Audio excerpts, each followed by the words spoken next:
Hello, family. Welcome back to the Golden Hour podcast with me, Dawn. I really hope that you out there had a really great time with your family last week. I know that I did. I'm fortunate enough to have all of my main family live in the same vicinity, and we've been bubbling together, so it's been really awesome to just have that opportunity to just have my family and be grateful for them. So I hope that you were blessed enough to have your crew with you, and that you guys had a safe and good time last week. But anyway, let's get to it, right? Let's get to why we're here. So the topic this week, I told you the last video that I wanted to do what I call anti-manifesting, so like the opposite of manifesting, but in reality it's called shadow manifesting. So this is I like the term shadow manifesting because we talked about shadow work a few episodes ago, and just how that unconscious, that's what the shadow means, like that behind the scenes thoughts and how they play into your world and how you manifest with that. So it's bringing all of those, using unseen things, and you're manifesting the things that you don't want, those little in the back of your head, that tell you bad things, right? So we're letting those thoughts speak for us instead of the thoughts that we're like on purpose wanting to have. So this is a really good topic. I hope that you take some time and dig a little deeper into the subject if this one is hitting home for you, because I know that when I do my little research for what I'm going to say, so I don't sound completely like unknowledgeable, but I do my research, and it's honestly it's so eye-opening to be able to look into these topics on this level. Like, so many things you hear about, you talk about with your friends or your tribe, but to actually like read up on some of the topics, it's just really eye-opening. And I've always been a person who just felt like I grew up spiritual. I never really had a religion. My mom was a hippie type of thing. And I thought that, I just lean into my intuition. I don't need to read up on anything. But there's so many thoughts out there that I'm not going to think about on my own, and so many ideas that I'm not just coming up with on my own. So when you open a book and you're just reading somebody else's thoughts on the matter that you might have brushed over, or maybe not brushed over at all, and you're just like, wow, like there's so many more areas where I can just open myself up to just be, a stronger creator in this world. You know what I'm saying? So anyway, with that being said, I want to get into this shadow manifesting. So the thought that I want you to hold in your mind right now as we go into this is, whatever you're perceiving in your life, you're playing a part in creating that reality.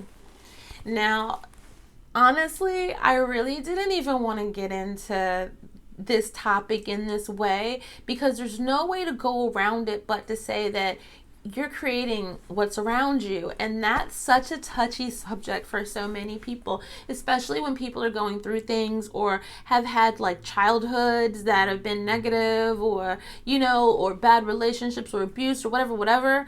That's a really hard one to think that you that you are playing a part, like you are creating this environment for yourself. Like, nobody who's going through something wants to hear that this is on them. But I don't want you out there to get your defenses up if this is not hitting home for you. I want you to think about this as just like an opportunity to discover yourself a little bit more. This is not like a condemnation of anybody. Like, this is not what that is for shadow work. It's just having to sit with yourself and just to understand how powerful you are and how much potential you have. Like, you're so powerful that you can alter your environment for the positive and equally for the negative with your power. And I think that unless we are very aware of how we are using our infinite power and abilities, then these worldly hiccups are gonna just keep getting in our way, for lack of a better way to say that. You know what I'm saying? I hope you know what I'm saying. I think you know what I'm saying. So, sorry, lost the mic. Put that back. Like I'm not loud enough as is, right? You could tell I'm a loud talker. You should hear me in my classroom. Oof. But so lost my place. So this is where the unconscious beliefs are exposed in your emotions. So unconscious beliefs are those when you talk bad about yourself or think badly about yourself, or you just feel doubt and insecure and low self-esteem. All of those things are what plays the big part in this shadow manifesting. Think about times when you've attempted an activity or somebody's asked you to do something. You say, oh, I can't do that. I'm not good at that. Like, I'm just not a math person. I know that's my line. I'm not a math person. Like, I talk myself out of the ability to do it before I even get there. Or I have students who will just say, oh my gosh, I am so stupid. And just putting that out there, planting that seed. People saying, oh, I hate myself. Oh, I'm the worst. Like, I'm so fat. I'm so ugly. I'm so this. I'm so that. Those are the thoughts right there that put out that energetic field. That energetic field that is blocking you. That energetic field is pulling an equal energetic field towards you. So all of that negativity is just like you're just casting lines and you're catching all the fish, but you're catching just gross yuck fish because that's what you're putting out there with the things that you're thinking. You can't even start to manifest if you're negative talking yourself inside. But it goes beyond just negative talking for yourself inside. These are the things that go back to when we were kids, right? So that's if you've grown up in a house where, your parents argued all the time and they were loud and that's playing a part in how you envision a relationship to be. So the shadow work in that is realizing that maybe those bad relationships are a result of what you've seen and been accustomed to and what you've been trained to expect and believe that's good. So even though with the front of your mind, you understand that that's not necessarily a good relationship, in the back of your mind you think, but I'm not good enough. This is as good as it gets. This is how it's going to be. This is how I saw, relationships growing up. It is what it is. And that attitude keeps you in that spiral of that negative, just that negative fishing, we're going to call it right now, just fishing for the negativity, right? So the power in that comes with breaking the cycle, right? The power right now when it comes to making sure that we get out of these negative spirals is to sit with ourselves and recognize where they come from, where those thoughts come from. I think I'm getting ahead of myself. No, I think I'm good. Just trying to check for my pace. But so when it really hits the fan, that's when you need to acknowledge yourself as a creator of your life. You have to acknowledge this. This can be painful. We are going back to shadow work now. So this can be really painful when you have to acknowledge the fact that you created your life. Let me give you an example. I got a perfect example for you right now. So years ago, at this point, I don't know, 15, 16 years ago, I was in a relationship. And in this relationship, I had just come out of a relationship where that person passed on, and and there's been plenty of videos where I've talked about my person, and so he left the earth, and I was just in this spiral of like, if my person's gone, then what's left for me? Like, who cares anymore? And I was treating my life as like, who cares anymore? Like, I don't care anymore, whatever. And I got myself into another relationship that was just totally, it was toxic. It was as toxic as we're going to call it. Like, I hate to even use the word toxic because I feel like it's cliche at this point, but it was a toxic relationship. There was levels of that, like, low-key abuse, like the kind that's like, you don't notice it because it's so low-key, but then when you look back and you're just like, what? Like, I just really like went through that and let that happen and had that occur. But the thing was, I felt like without my person on this earth, I don't have anything. I'm not there's nothing left for me. And so I just pulled in the nothing left for me. I pulled in a person that was nothing left for me. I pulled that to myself. And then I accepted the treatment of there's nothing left for me. I just accepted it. There's nothing left for me. And I just kept letting it come at me until I realized that I'm miserable because there's everything left for me. There's nothing that I can't have that's here. Like, okay, my person left the earth, but my person's still with me. I talked about that in other videos. Like, that person is a part of my team now. So like it's even better than it was before. So with that being said, I had to catch myself. That I was in this spiral of just, I hate everything, including myself, including life, and to realize that that's why I was manifesting such a crappiness. Like, it was just ugly.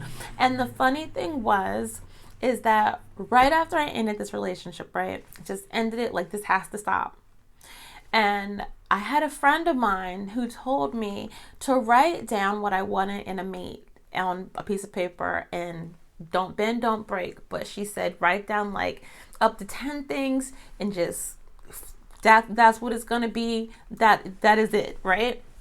So I got a special journal, and at this time I'm like documenting this breakup because like I found myself in this, and so I want to explore myself in this, finding myself. So I bought a journal for this. But at that time I wrote this list, and there was a friend that I knew who was in another relationship, and but we were really good friends. And so he's in a relationship over here, I'm in a relationship over there, and we meet up at some, different place. We meet up, it's been a while, and he's like, hey, what's going on with you? I'm like, I broke up with my guy. And he's like, we got a divorce. And I'm just like, what? And so we go out on one date, and I told you, he's already my friend. We already know each other. Like, we've known each other for a couple of years at this point. And I'm going down the list. Every single point was checked. Every single point. And the thing was, though, for me, is that this person was not in the package that I expected. That wasn't my typical package at all.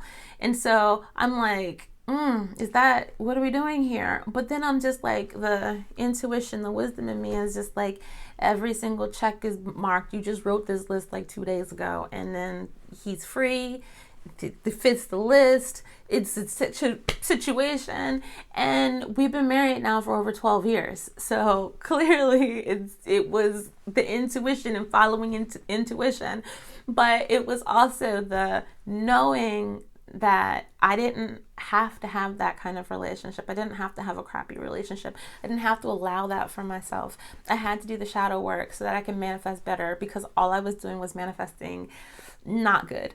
And so it took for me to accept that I had pulled this person, this not desirable person into my life. It took for me to realize that it was me who did that. It was me who did not set the boundaries. It was me who let my guard down. It was me who did not acknowledge little abuses when they were there, because I bet you now, all these years later, you won't catch me not catching you. If you say something to me that's kind of slick, or you do something to me that's slick, you best believe that I'm going to know now. But that's the wisdom of it, because once you go through this shadow manifesting, you come back with so much wisdom. Once you realize what you're doing and you pull yourself back out of it, you're like unstoppable. And every little category inside yourself that is keeping you from being at your fullest potential, you'll just keep checking those boxes, and it'll be like you leveling up and leveling up and leveling up. It's gonna be amazing, because that's how it works. But so this is the next part, and I think this is a little bit harder. So you might have heard the term confirmation bias, and that's like a more, out there term. But in here, we're just going to call it exposing unconscious and limiting beliefs, right? So these limiting beliefs, we can think of this as what we believe is what we see. That's confirmation bias. So say for instance, there's so many different topics. I'm just trying to think of one that's kind of innocuous.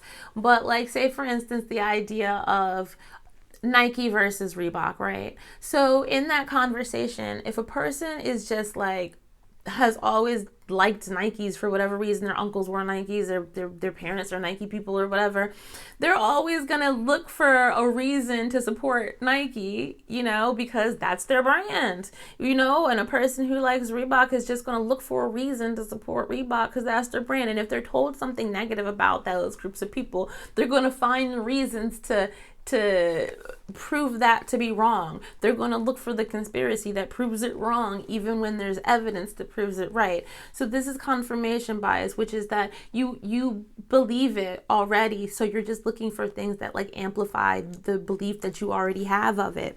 But the thing about it is, it's not what we believe is what we see. Again, let me say that again. What we believe is what we see. So it's not what we see, is what we believe. And that even goes into the idea of like different religions, because if you believe, like me, put myself out there. I believe that crystals help amplify my energy. But because I believe that, then all the evidence that points to that. So if I have like a carnelian in my pocket and I go into an interview and I kill it, I'm going to be like, that carnelian amplified my energy because I believe that.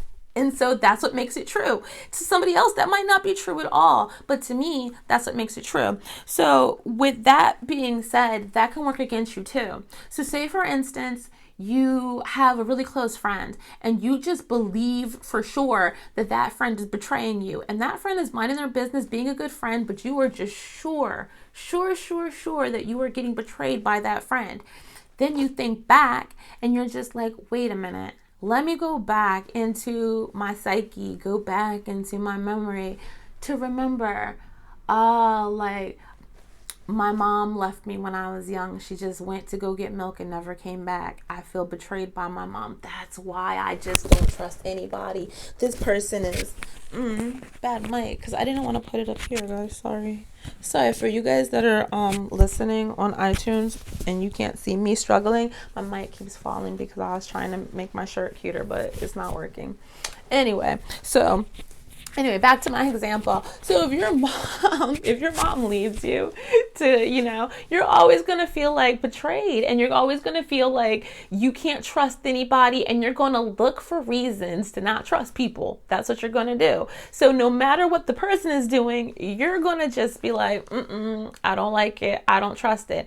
And you know what's going to happen? Because you haven't addressed this, you end up lonely. You won't have anybody because you don't trust anybody. You're going to be bitter, and you're going to be just complaining, and nobody's going to like that. And it's going to be a spiral of nobody wants to hang out with you because you won't go back in time and realize that it's your mom who left you's fault. And it's not you, like, you got to pull yourself out of that. And once you realize that it's her fault, you could say, hey, it's just her problem. It's not my problem. Wait, let me go look at these people again. They're actually awesome people. And then you can like reestablish relationships and you won't be lonely anymore. Wouldn't that be great? I know, right? So the last thing for this one that I want to put, and I said this before, and it was, I forget what episode it was, but we need to, with emotional consistency, I want to say that's episode 3, but boosting your emotional intelligence helps with this. Your emotional intelligence is how you don't get caught up and tripped up by your own self. So there's been times where, I've witnessed grown people just slamming doors and punching walls and kicking things because their emotions just got the best of them. And those people, they need to pull themselves together. I'm cracking myself up because I'm envisioning a person right now. And if this person does not listen to this podcast, so, you don't know that I'm thinking about you right now. But you're getting stuck in a low vibrational energy. So you're receiving this low vibrational outcomes. This low vibrational energy is the energy that makes you just lash out. That's low vibrational. And I always want to put out that caveat that nobody says it's easy to change your emotional habits. Like, nobody says it's easy to gain emotional intelligence. Nobody ever said that. That's not a thing. It's not easy, but it's a work that we have to do. Because once you gain that emotional consistency, then everything else starts to flow within it. And you won't know that until you do the work. But doing the work can be painful. It can be challenging. You could feel really low at times. But if you don't go dig for it, how are you ever going to get there? And that's how I just go for life. Like, you could either sit here and stay in it or put in the time and be a winner, right? Because we can all be winners. Doesn't that sound cliche and corny? I don't know. It just came out. Anyway. But those were my thoughts on shadow manifesting, and I want to, as always, close this out with just a 3-minute reset. And I think especially it's good to have a reset after talking about anything shadowy, because that can be a tough topic for anybody, especially when saying that, like, we are the creators of our whole world, and whether good or what you call quote unquote bad, I'll call it a lesson, but whether it be the shining moments or the lesson moments, either way, like, it's learning and we're leaning in and we're growing. And what's the point of life if we don't just go for it, right? I don't know. That's my thoughts on shadow manifesting. So, all right, plant your feet on the floor, get comfy, get in there just for a moment. Stop what you're doing, close your eyes for a second, just for 3 minutes, so we can just reset. Take a deep breath. I'm breathing in all that good, clean prana. Breathing out extra good, clean goodness. That's how I feel today. Good prana. Yeah.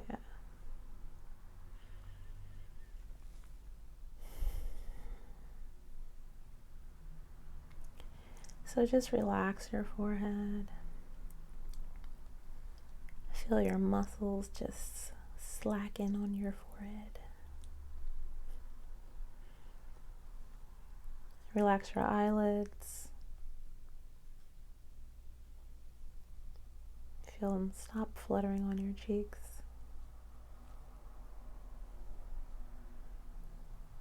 Relax your cheeks if you have the giggles like me.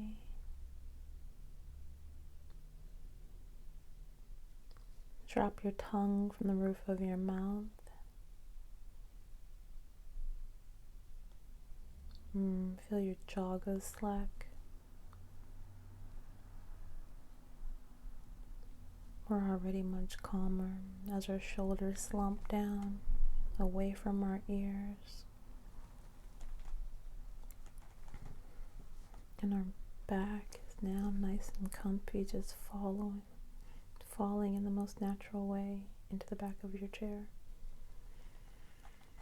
Let's just breathe. Deep, calming breaths.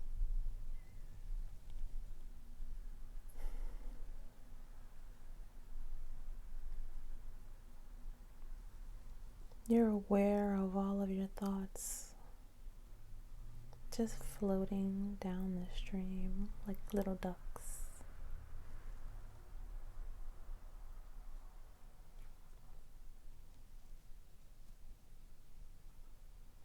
Let's set your intention for the rest of the day.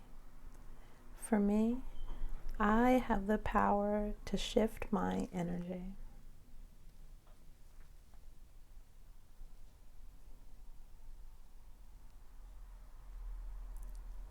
Take a moment to send your gratitude back out into the universe.